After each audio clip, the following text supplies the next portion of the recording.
আমাদের নিজেদের মনই আমাদের জীবনকে স্বর্গ করতে পারে, আবার আমাদের নিজেদের মনই আমাদের জীবনকে নরক করে তুলতে পারে।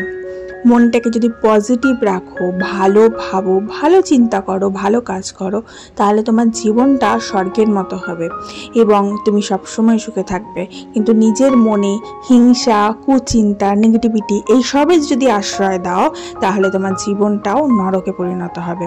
Hello everyone, this is Ivy, welcome back to my channel. ইসাস ডায়েরিজের একটা নতুন সকালে তোমাদের সকলকে ওয়ার্ম ওয়েলকাম জানাই। আজকে সকালবেলা উঠেই ভাবলাম একটু পুরাতনকে নতুনের ঝলক দেওয়া যাক। মাঝে মাঝে নিজের জীবনটাকে একটু নতুনের ঝলক দিতে কিছু কিছু সামান্য জিনিস চেঞ্জেস করতে হয়। যেমন অঙ্গে দেওয়া কোনো জিনিস, কোনো জামা প্যান্ট হতে পারে, সামনে দেখা, চোখের সামনে থাকা জিনিসগুলো হতে পারে, সেটা অফিসের বসে অফিসের টেবিলে রাখা একটা গাছ হতে পারে, বা পেনদানি হতে পারে, বা একটা শোপিস হতে পারে, বা ঘরের সাজানো গুছিয়ে রাখা জিনিসপত্র হতে পারে। তেমনই আমি আমার চোখের সামনে সবসময় যেটা ভাসে সেটা হচ্ছে আমার হাতের চুড়ি।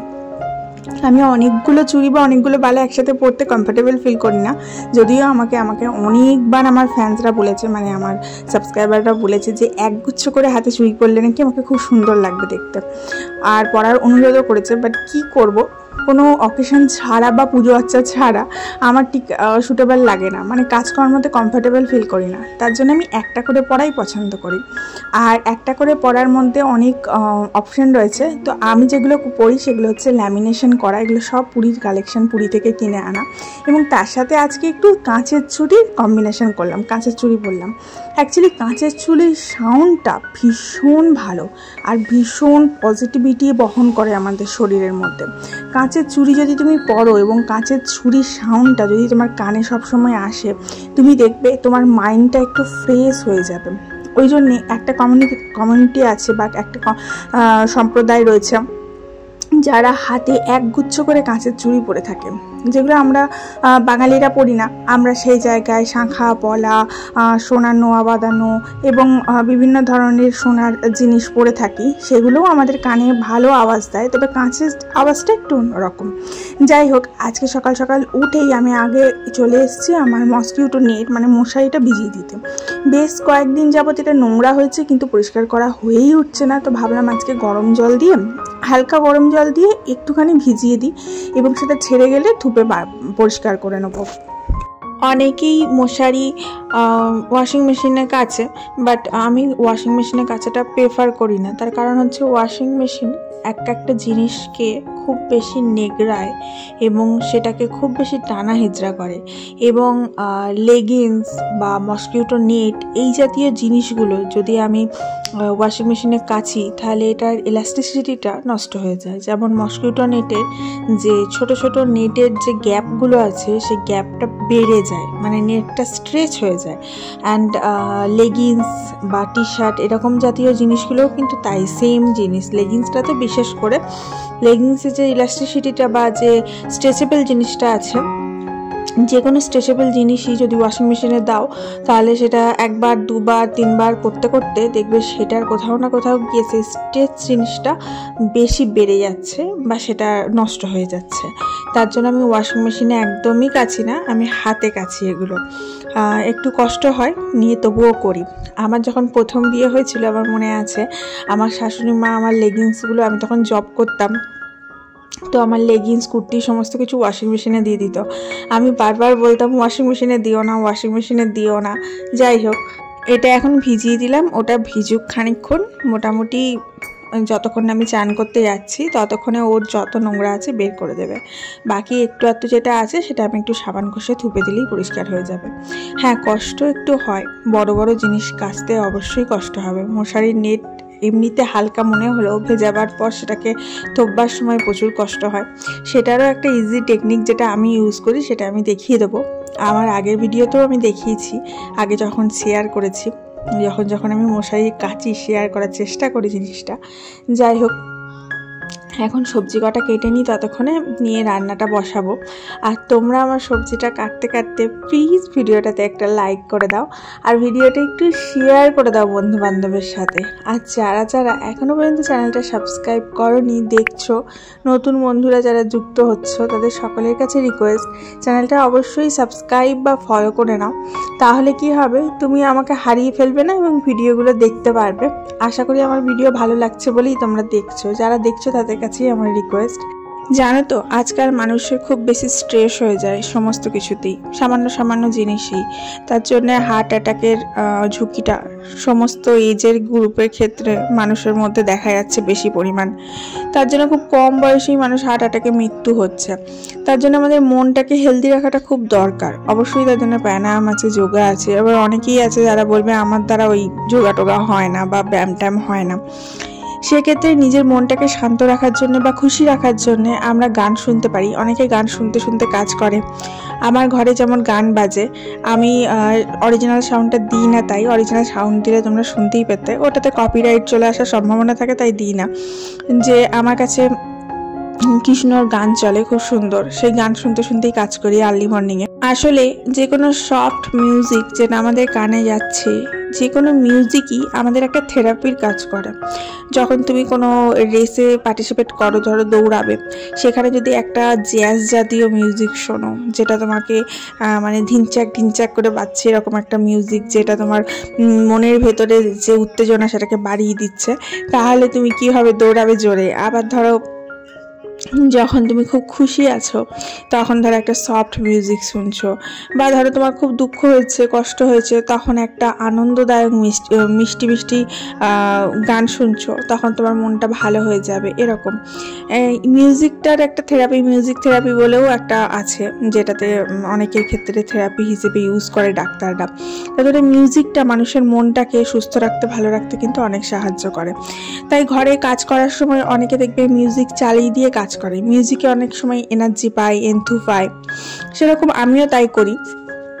যাই হোক, আজকে ভেবেছি না একটু নিম বেগুন করবো, তো বেগুনটা কাটতে গিয়ে দেখি বেগুনের মধ্যে একটু একটু পোকা লেগে রয়েছে।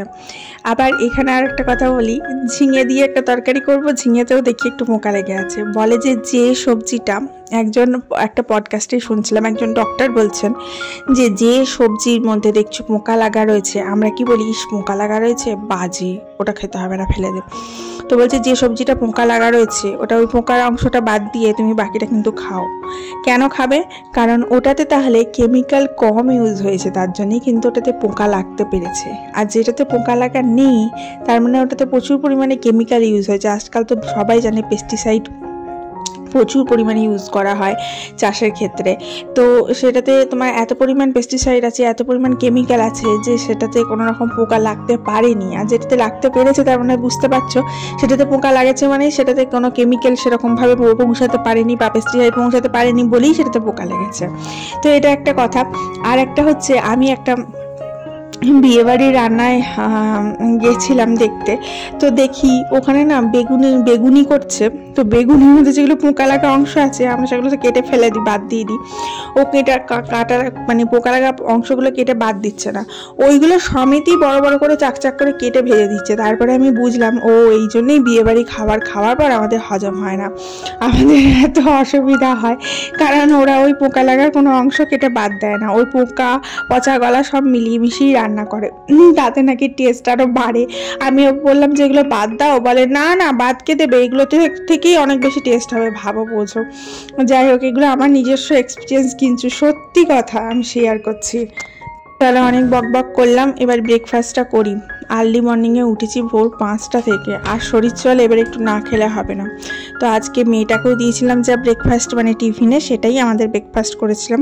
সেটা হচ্ছে বাটার রুটি, গরম গরম রুটি করে বাটার লাগিয়েছি, আর তার সাথে আলু ভেজেছিলাম, ওই আলু চচ্চড়ি বা আলু ভাজা বলতে পারো, আর মিষ্টি ছিল। আমার মেয়েকে এর সাথে ফল দিয়েছি, তো ফলটা আমরা আর খাইনি আজকে না মেয়েটার পড়ার জায়গাগুলো ঠিক করব।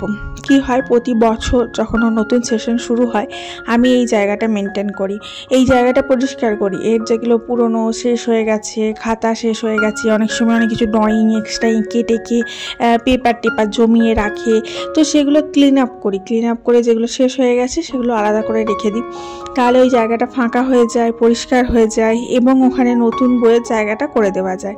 পুরাতনকে না সরালে নতুনের জায়গা কি করে হবে? পুরাতনকে সরাবে তবে তো সেখানে নতুনের জায়গাটা দখল হবে। জামা কাপড় বলো, বই বলো, কি মানুষ বলো, সমস্ত ক্ষেত্রেই পুরাতন যদি জায়গা জুড়ে থাকে, সেখানে নতুন ঢুকতে পারে না। ওদিকে কিন্তু আমি রান্না বসিয়ে দিয়ে এসেছি, ঢিমে আছে, ওই নিম বেগুনটা করে দিয়ে এসেছি। নিম বেগুনটা ঢিমে আছে করি না, একদম মনে করেই করি, কারণ বেগুনটা খুব তাড়াতাড়ি হয়ে যায়। আর তোমার ঝিঙে আলুর যেটা একটা সবজি করব সেটা বসিয়ে দিয়ে এসেছি। ঝিঙে আলু দিয়ে একটু ঝালদার মতো করব ঠিক করেছি, ভালো লাগে খেতে ঝিঙেটা। এই সময় ঝিঙেটা খুব কচি পাওয়া যায়, নরম পাওয়া যায় এবং খেতে ভালো লাগে। অনেক সময় না ঝিঙে বড় বড় করে কেটে আলু দিয়ে বেশ ঝোলও ভালো লাগে, মাছের ঝোল। যাই হোক, মাছটা এখন অ্যাভেলেবেল নেই, শেষ হয়ে গেছে, তার জন্য যা আছে তাই দিয়ে কাজ চালাবো।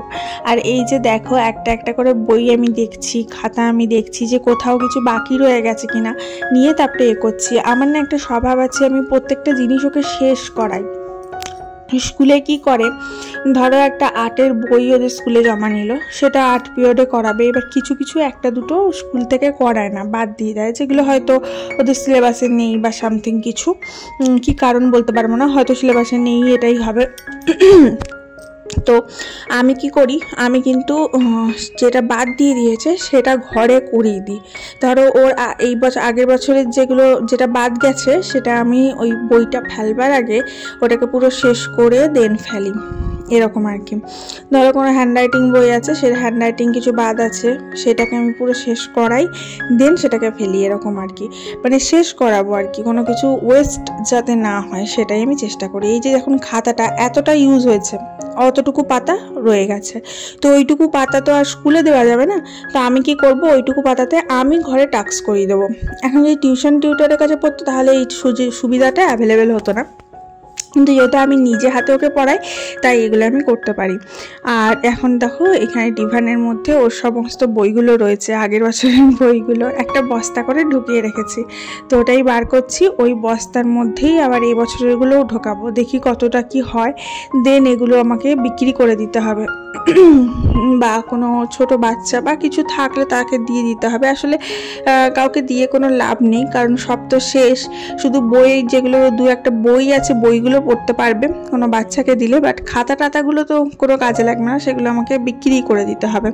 তবে আমাদের ফ্ল্যাটে একটু বিক্রি টিক্রি করা খুব অসুবিধার ব্যাপার, সেরকম লোকজন পাওয়া যায় না, আর কেউ নেয়ও না। যেমন ঘরের যেমন লোক আসে যে খাতা বই সব কিনতে, কিন্তু ফ্ল্যাটে তো সেরকম আসে না, আর কখন আসে বোঝা যায় না, নিচে কখন আসছে। যাই হোক, চলো এদিকের কাজটা শেষ হয়ে গেল, মশারিটা কেচে নিই, দেন চান টান করে এসে পুজো করে লাঞ্চে বসবো। আর মশারি কাচার জন্য আমি যেটা করি সেটা তোমাদেরকে দেখিয়ে দিচ্ছি। আমার না হাতের একটু প্রবলেম আছে, হাত দিয়ে আমি থুপতে পারি না, আমার কষ্ট হয়, তার জন্য আমি পা দিয়ে থুপে কাচার চেষ্টা করি। অনেকে আছে অনেক ভারী জিনিস, বড় জিনিস বলে অনেকে কাচতে চায় না, সেক্ষেত্রে একটু গরম জল করে ভিজিয়ে দিলে ময়লাটা বেরিয়ে যায়, এবং বাকিটা এই যে আমি যেমন করে করছি এরকম করে একটু কলটা ধরে, স্লিপ কেটে যাওয়ার কিন্তু খুব সম্ভাবনা থাকে, আমাদের যেহেতু ফ্ল্যাটে টাইলস আরও বেশি সম্ভাবনা স্লিপ কেটে যাওয়ার, কিন্তু ওই একটু সাবধানে এভাবে উল্টে পাল্টে দিয়ে জল ঢেলে ঢেলে থুপে দিলে, বা যেখানগুলো একটু নোংরা আছে সেখানে একটু সাবান ঘষে থুপে দিলে কিন্তু পরিষ্কার হয়ে যায়। তো আজকের ভিডিওটা আশা করি তোমাদের ভালো লাগলো, দেখা হচ্ছে আবার একটা নতুন ভিডিওর সাথে। ততক্ষণ পর্যন্ত তোমরা সবাই ভালো থেকো, সুস্থ থেকো, অবশ্যই অবশ্যই হ্যাপি থেকো। দেখা হচ্ছে কালকে, tata, bye bye, love you.